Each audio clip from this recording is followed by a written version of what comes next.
Olá, graça e paz, meu irmão e minha irmã. Estamos iniciando a leitura da Bíblia em 365 dias, uma dose de amor com a Palavra de Deus. Hoje, no 316º dia, trago para a leitura e comentários bíblicos o livro do profeta Ezequiel, capítulos 21 e 22, livro de Salmo, capítulo 112 e o livro do apóstolo Lucas, capítulo 23, dos versículos 1 a 25. Neste momento, você precisa estar de posse de um bloco de anotação, caneta ou lápis. A Bíblia, tão importante quanto a sua leitura diariamente, nos aproxima de Deus, fortalecendo assim a nossa fé e a esperança. Enquanto você prepara o nosso kit de fé, trago uma mensagem rápida. Todos nós temos a necessidade de estarmos em comunhão com Deus diariamente. Comunhão esta, agora, a leitura da Bíblia. Orar, meditar, refletir. A Bíblia Sagrada está cheia de promessas. Precisamos acreditar na palavra de Deus. Alimente a sua fé. A sua palavra tem muito mais força do que as coisas contrárias. Estamos vivendo um tempo em que devemos abrir os olhos. Satanás não está aqui para roubar o seu carro, sua casa, sua roupa, seu apartamento, celular, relógio. Ele vem para roubar agora esta semente, este estudo bíblico, a sua fé e os propósitos que Deus tem para você. Precisamos usar todos os recursos que Deus tem nos dado, incentivar a leitura da Bíblia, estudar. A Bíblia Sagrada nos faz gerar a fé, nos faz ter o alimento, a cura e a restauração. A compreensão da palavra vem através da revelação pelo Espírito Santo. Senhor, revele a compreensão de sua palavra. Jesus Cristo, me dê compreensão de sua palavra hoje e sempre. Em nome de Jesus, amém. E graças a Deus. Se desconecte de tudo e permita que a palavra do Senhor adentre em vossos corações. Vamos para a leitura no livro do profeta Ezequiel, capítulos 21 e 22. A espada de Deus. A palavra do Senhor veio a mim dizendo: Filho do homem, vire o seu rosto contra Jerusalém, fale contra os santuários e profetize contra a terra de Israel. Diga à terra de Israel: assim diz o Senhor, eis que estou contra você. Vou tirar a minha espada da bainha e eliminarei do seu meio tanto o justo como o ímpio. Visto que eliminarei do seu meio o justo e o ímpio, a minha espada sairá da bainha contra todos, desde o sul até o norte. Todos saberão que eu, o Senhor, tirei a minha espada da bainha e que não a porei de volta. Você, filho do homem, comece a gemer. Na presença deles fiquei gemendo de coração quebrantado e com amargura. Quando perguntarem: por que você está gemendo? Responda: por causa das notícias que estão chegando. Todo o coração se derreterá, todas as mãos desfalecerão, todo o espírito ficará angustiado e todos os joelhos se desfarão em água. Eis que virá e se cumprirá, diz o Senhor Deus. A palavra do Senhor veio a mim dizendo: Filho do homem, profetize e diga: assim diz o Senhor. A espada está afiada e polida, afiada para a matança, polida para reluzir como relâmpago. Israel diz: vamos nos alegrar. O cetro do meu filho despreza qualquer outra madeira. Mas Deus responde: a espada foi entregue para ser polida, para ser manejada. Está afiada e polida para ser posta na mão do matador. Grite e lamente, filho do homem, porque a espada será contra o meu povo, contra todos os príncipes de Israel. Estes, juntamente com o meu povo, estão entregues à espada. Portanto, bata no peito em sinal de tristeza, pois haverá uma prova. E o que acontecerá se o próprio cetro, que desprezou a todos, não vier a subsistir? Diz o Senhor Deus. Filho do homem, profetize e bata com as mãos uma na outra, que a espada golpeie 2 vezes, sim, até 3 vezes. É a espada da matança, da grande matança que os rodeia, para que o coração se derreta e se multipliquem os que tropeçam. Junto a todas as portas faço reluzir a espada. Ela foi feita para ser raio e está afiada para matar.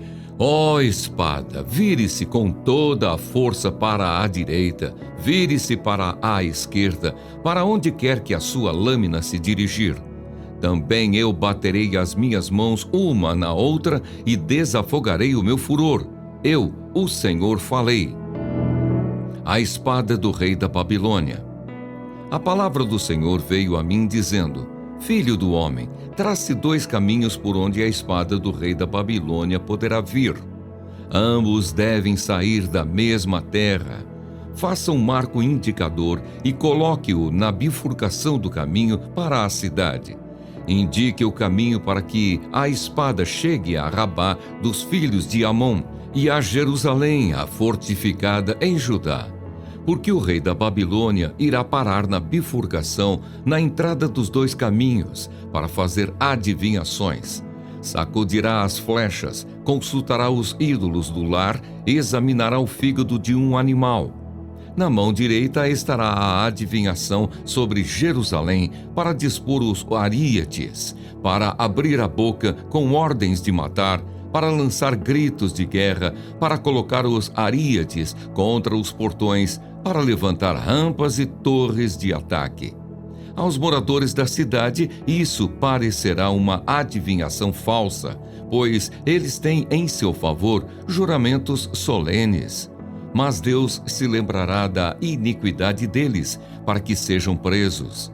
Portanto, assim diz o Senhor Deus: visto que vocês me fazem lembrar da sua iniquidade, na medida em que as suas transgressões são descobertas e em todas as suas ações aparecem os seus pecados. Sim, visto que vocês foram lembrados, serão presos por causa disso.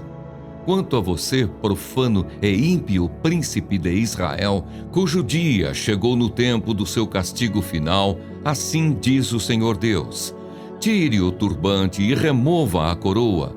O que é, já não será o mesmo. O humilde será exaltado e o soberbo será abatido. Ruína, ruína, a ruínas a reduzirei e ela já não será, até que venha aquele a quem caberá o julgamento. A ele eu a entregarei. E você, filho do homem, profetize e diga: assim diz o Senhor Deus a respeito dos filhos de Amon e a respeito dos seus insultos. A espada está desembainhada, polida para a matança, para consumir, para reluzir como relâmpago. Apesar das visões falsas e das adivinhações mentirosas, a espada será posta no pescoço dos profanos, dos perversos, cujo dia virá no tempo do castigo final. Ponha a espada de volta na sua bainha, no lugar em que você foi formado, na terra do seu nascimento, eu o julgarei. Derramarei sobre você a minha indignação, assoprarei contra você o fogo do meu furor e o entregarei nas mãos de homens brutais, mestres de destruição. Você servirá de pasto ao fogo, o seu sangue será derramado no meio da terra e você não será mais lembrado, porque eu, o Senhor, falei. As abominações de Jerusalém. A palavra do Senhor veio a mim dizendo: Filho do homem, será que você está pronto para julgar? Está pronto para julgar a cidade sanguinária? Mostre-lhe todas as suas abominações e diga: assim diz o Senhor Deus: ai da cidade que derrama sangue no meio de si, para que venha o seu tempo, e que faz ídolos contra si mesma para se contaminar. Você se tornou culpada pelo sangue que derramou e está contaminada pelos ídolos que fabricou. Você fez chegar o dia do seu julgamento e o término de seus anos. Por isso fiz de você objeto de deboche das nações e de zombaria de todas as terras. Tanto as que estão perto como as que estão longe zombarão de você, cidade de má fama, cheia de inquietação. Eis que os príncipes de Israel, cada um segundo o seu poder, nada mais intentam, a não ser derramar sangue. Em seu meio desprezam o pai e a mãe, praticam extorsões contra o estrangeiro e são injustos com o órfão e a viúva. Você desprezou as minhas coisas santas e profanou os meus sábados. Em seu meio há homens que dizem calúnias para derramar sangue. Em seu meio comem carne sacrificada nos montes e cometem perversidade. Em seu meio, homens têm relações com a mulher do próprio pai e abusam da mulher no período da sua menstruação. Um comete abominação com a mulher do seu próximo, outro contamina vergonhosamente a sua nora, e outro abusa da sua irmã, filha de seu pai. Em seu meio aceitam suborno para derramar sangue. Você emprestou com usura e cobrou juros. Você explorou o seu próximo com extorsão, mas de mim você se esqueceu, diz o Senhor Deus. Eis que bato as minhas mãos uma na outra com furor contra a exploração que você praticou e por causa do sangue que foi derramado em seu meio. Estará firme o seu coração? Estarão fortes as suas mãos nos dias em que eu vier tratar com você? Eu, o Senhor, falei e eu o cumprirei. Eu a dispersarei entre as nações. Eu a espalharei por outras terras e acabarei com a sua impureza. Você será profanada em si mesma à vista das nações e saberá que eu sou o Senhor. O forno de fundição. A palavra do Senhor veio a mim dizendo: Filho do homem, a casa de Israel se transformou em escória para mim. Todos eles são cobre, estanho, ferro e chumbo no meio do forno. Eles são a escória da prata. Portanto, assim diz o Senhor Deus: visto que todos vocês se transformaram em escória, eis que eu os ajuntarei no meio de Jerusalém. Como se ajuntam a prata, o cobre, o ferro, o chumbo e o estanho no meio do forno, para assoprar o fogo sobre eles, a fim de se fundirem. Assim, na minha ira e no meu furor, eu os ajuntarei. Ali os deixarei e fundirei. Eu os reunirei e assoprarei sobre vocês o fogo do meu furor, e vocês serão fundidos no meio de Jerusalém. Como se funde a prata no meio do forno, assim vocês serão fundidos no meio dela. E saberão que eu, Senhor, derramei o meu furor sobre vocês.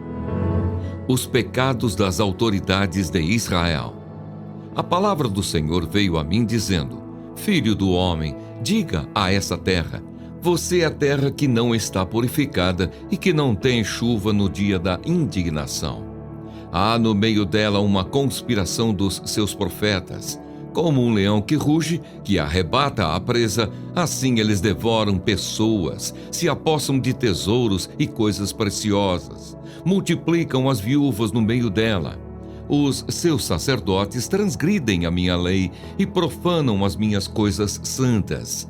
Não fazem distinção entre o santo e o profano e não ensinam a diferença entre o puro e o impuro. Não respeitam os meus sábados e assim sou profanado no meio deles.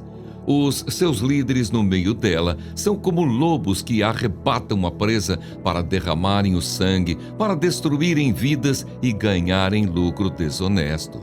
Os seus profetas cobrem isso com cal, tendo visões falsas e predizendo mentiras. Dizem: assim diz o Senhor Deus, sem que o Senhor tenha falado. O povo da terra pratica extorsão e anda roubando. Fazem violência aos pobres e necessitados e injustamente oprimem os estrangeiros. Procurei entre eles um homem que reconstruísse a muralha e se colocasse na brecha diante de mim a favor desta terra, para que eu não a destruísse, mas não encontrei ninguém.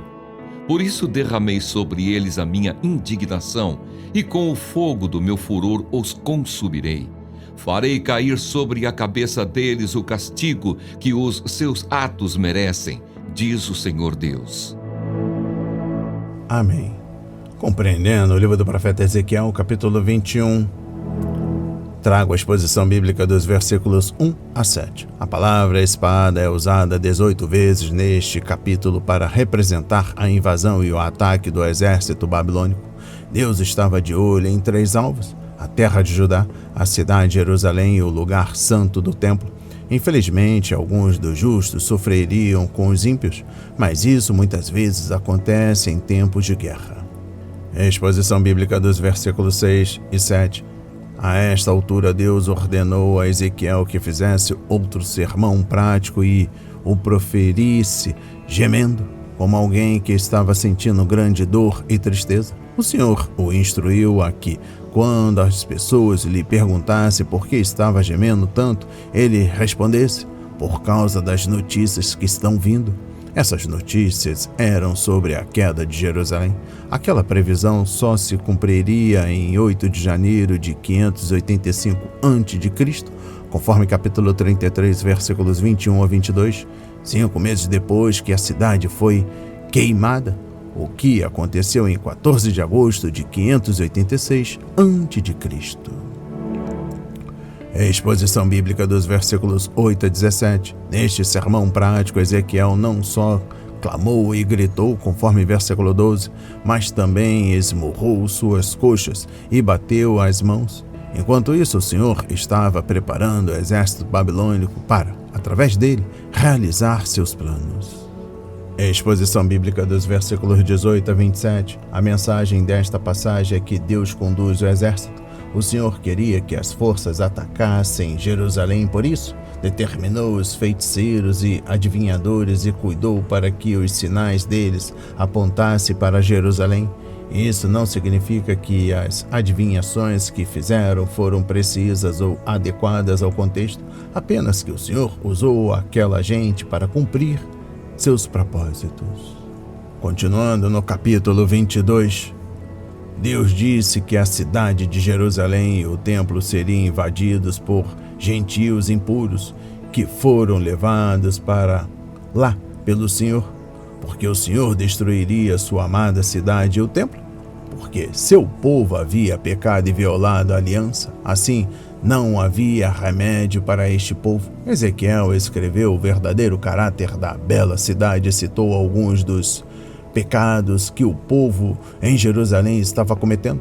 Mesmo enquanto ele falava, Ezequiel havia exposto os pecados da nação no passado, mas agora ele trazia Jerusalém para o tribunal e apresentava um histórico atualizado.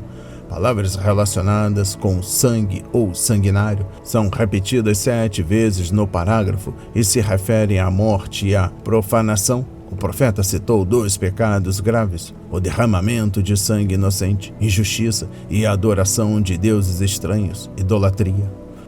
Confere no capítulo 7, versículo 23, capítulo 9, versículo 9. Os oficiais em Jerusalém estavam aceitando subornos e condenando pessoas inocentes à morte para que outros pudessem tomar posse das propriedades delas. Referência 1 de Reis, capítulo 21, Amós 5, versículos 11 a 17.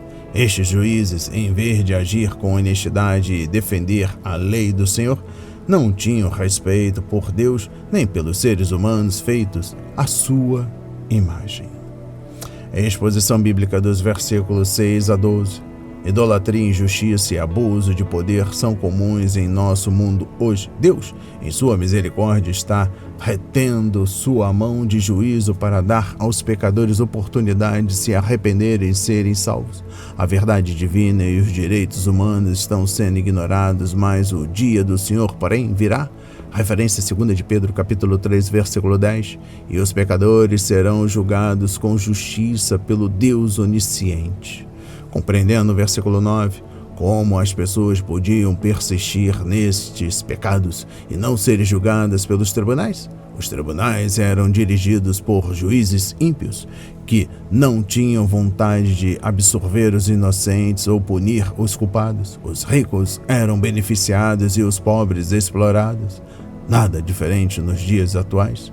As pessoas aceitavam subornos e concordavam em caluniar inocentes, esquecendo-se de que a lei proibia calúnias e falsos testemunhos.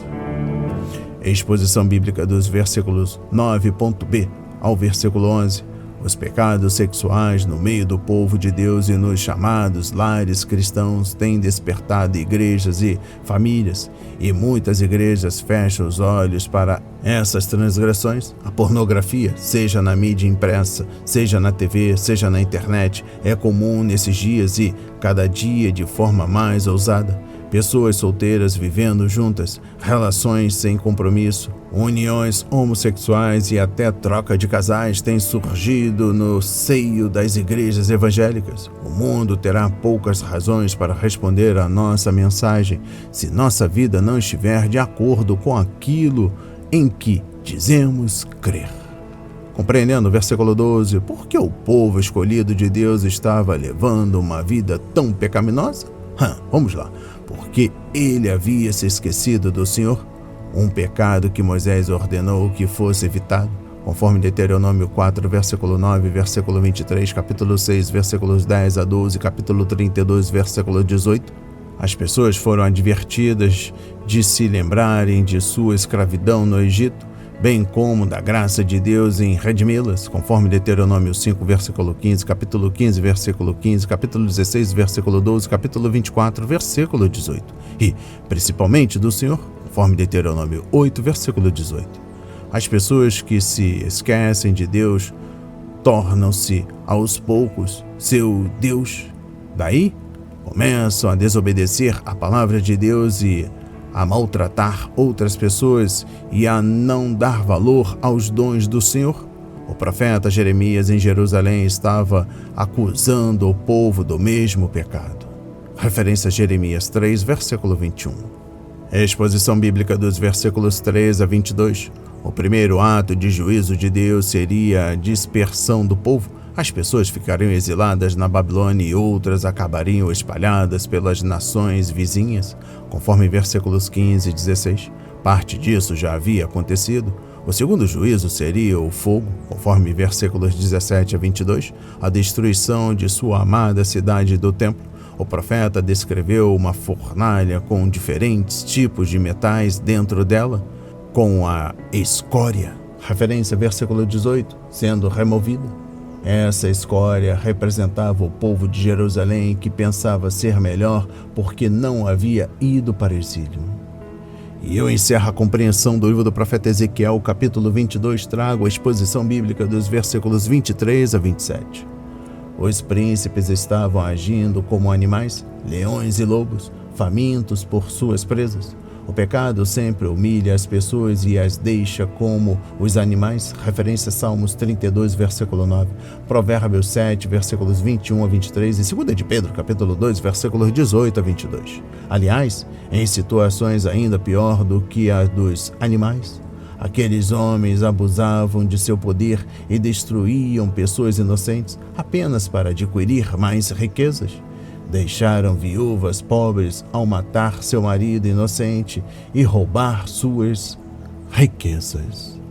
Vamos para a leitura no livro de Salmos, capítulo 112. A felicidade de quem teme a Deus. Aleluia! Bem-aventurado é aquele que teme o Senhor e tem grande prazer nos seus mandamentos. A sua descendência será poderosa na terra. A geração dos justos será abençoada. Na sua casa há prosperidade e riqueza, e a sua justiça permanece para sempre. Aos justos nasce luz nas trevas. Ele é bondoso, compassivo e justo. Feliz aquele que se compadece e empresta. Ele defenderá a sua causa em juízo, não será jamais abalado. Será tido em memória eterna. Não se atemoriza de más notícias. O seu coração é firme, confiante no Senhor. O seu coração bem firmado não teme, até que veja a derrota dos seus inimigos. Distribui, dá aos pobres. A sua justiça permanece para sempre e o seu poder se exaltará em glória. O ímpio vê isso e fica com raiva. Range os dentes e se consome. O desejo dos ímpios perecerá. Amém. Compreendendo o livro de Salmos, capítulo 112. Nós, que vivemos sob a nova aliança, temos em Jesus Cristo todas as bênçãos espirituais de que precisamos, conforme Efésios 1, versículo 3, 2 de Pedro, capítulo 1, versículos 3 a 4. Além disso, temos a promessa de que nosso Deus suprirá nossas necessidades, conforme Filipenses 4, versículo 19. Os atributos de Deus mencionados em Salmos 111 se tornam as qualidades de caráter do crente fiel no Salmo 112, pois ser cada vez mais parecido com Jesus Cristo é a maior recompensa de uma vida de obediência à palavra, Conforme Romanos 8, versículo 29, e 2 Coríntios capítulo 3, versículo 18, queremos mais do que a bênção, queremos ser como aquele que dá a bênção. O salmista descreve o servo fiel de Deus em vários relacionamentos da vida. Compreendendo o versículo 1, o salmista escreveu sobre o temor de más notícias, conforme versículo 7, e o receio do inimigo, versículo 8. Contudo, o primeiro e mais importante temor é o do Senhor. Este versículo remete-nos novamente a Salmos 111, versículo 10, pois, se tememos a Deus, não precisamos temer nada mais. Salomão chegou à mesma conclusão. Tema a Deus e obedeça aos seus mandamentos, porque isso é o essencial para o homem, conforme Eclesiastes 12, versículo 13. Compreendendo o versículo 2, a pessoa descrita neste salmo louva ao Senhor em adoração e persevera no temor ao Senhor. Ela deleita-se na comunhão com o Pai e procura obedecer a sua palavra. Esse tipo de vida traz bênção para toda a família, conforme capítulo 34, versículos 8 a 14, capítulo 37, versículo 25, capítulo 127, versículos 3 a 5 e capítulo 128, versículo 3. Se nossa vida não causa impacto em casa, entre as pessoas que mais conhecemos e amamos, ela não fará muita diferença nas ruas, onde as pessoas até blasfemam o nome do Senhor. Exposição bíblica dos versículos 3 a 5 e versículo 9. Sob a velha aliança, a riqueza material era uma das evidências da bênção do Senhor sobre seu povo enquanto seguia para a terra prometida. Conforme Deuteronômio 7, versículos 12 a 13, capítulo 28, versículos 1 a 14. Isso explica por que os apóstolos ficaram surpresos quando Jesus disse que era difícil para os ricos entrarem no reino de Deus, conforme Mateus 19, versículos 16 a 30. Se os ricos não podiam ser salvos, quem podia, então? Exposição bíblica dos versículos 6 a 8. O coração fiel é firme, não se abala facilmente com más notícias ou circunstâncias difíceis. A pessoa descrita estava convencida de que o Senhor poderia lidar com qualquer problema que pudesse acontecer com ela. Uma pessoa inconstante não tem estabilidade, conforme Tiago 1, versículo 8 e capítulo 4, versículo 8, e, portanto, não tem capacidade para enfrentar as exigências da vida. Confere em Salmos 57, versículo 7. Os cristãos que têm o coração confiante e a consciência limpa diante do Senhor nada temem quando recebem más notícias, porque sabem que seu Deus está no controle.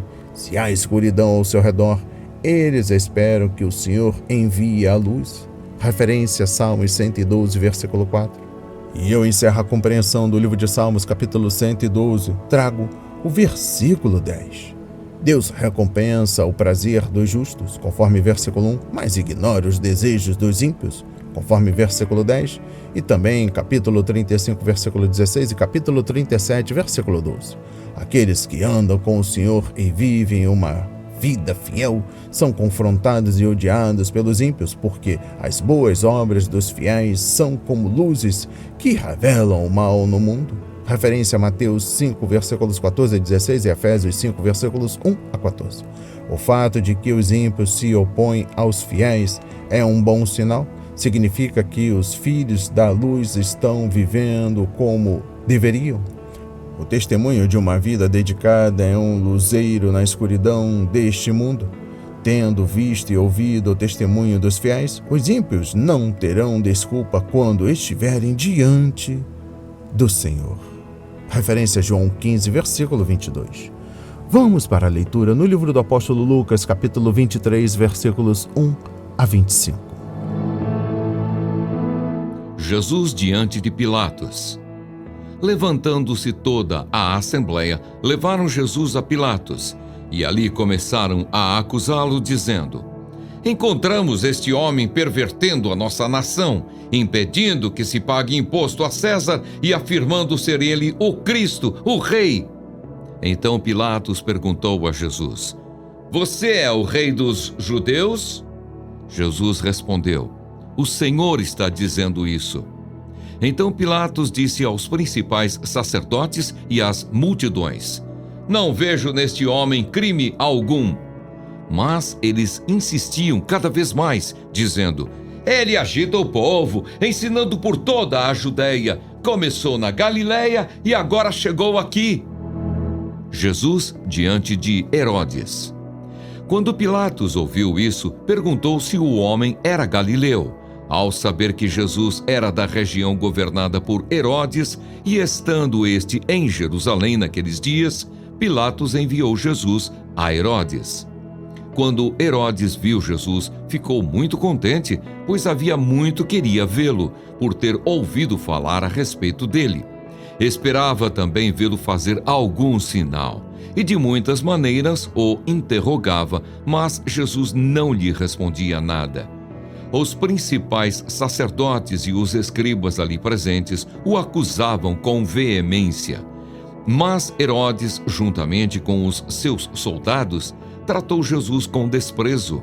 E para zombar de Jesus, mandou que o vestissem com um manto luxuoso e o devolveu a Pilatos. Naquele mesmo dia, Herodes e Pilatos se reconciliaram, pois antes eram inimigos.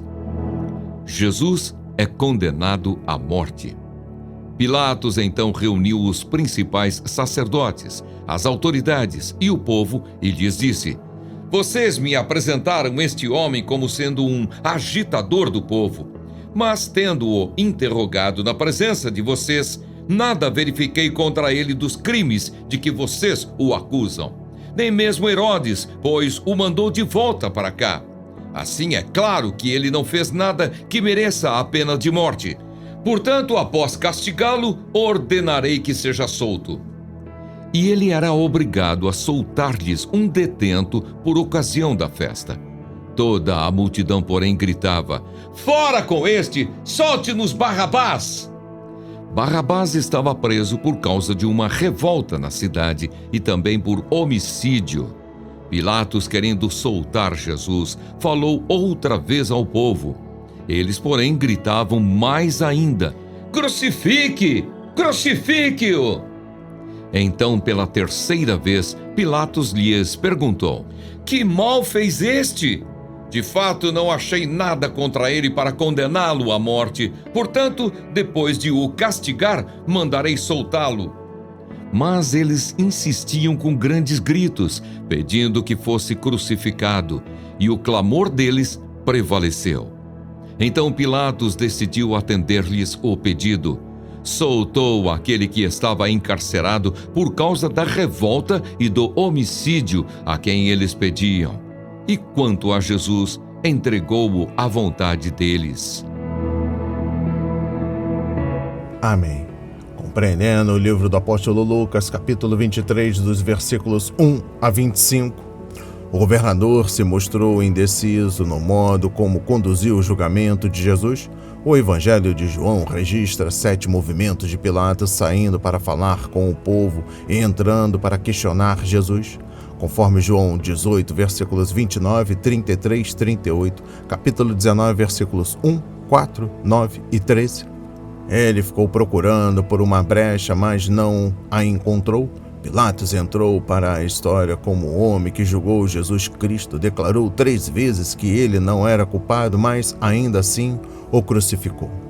Compreendendo o versículo 4, em particular, Pilatos interrogou Jesus sobre seu reinado, porque essa era a questão crucial. Ele concluiu que o Nazareno não era culpado de crime algum. Por 3 vezes durante o julgamento, o governador afirmou claramente a inocência do prisioneiro, conforme versículos 4, 14 e 22. O médico Lucas registrou outras 3 testemunhas, além de Pilatos, que afirmam que Jesus não era culpado. O rei Herodes, conforme versículo 15, um dos ladrões crucificados com ele, versículos 40 a 43, e um centurião romano, conforme versículo 47.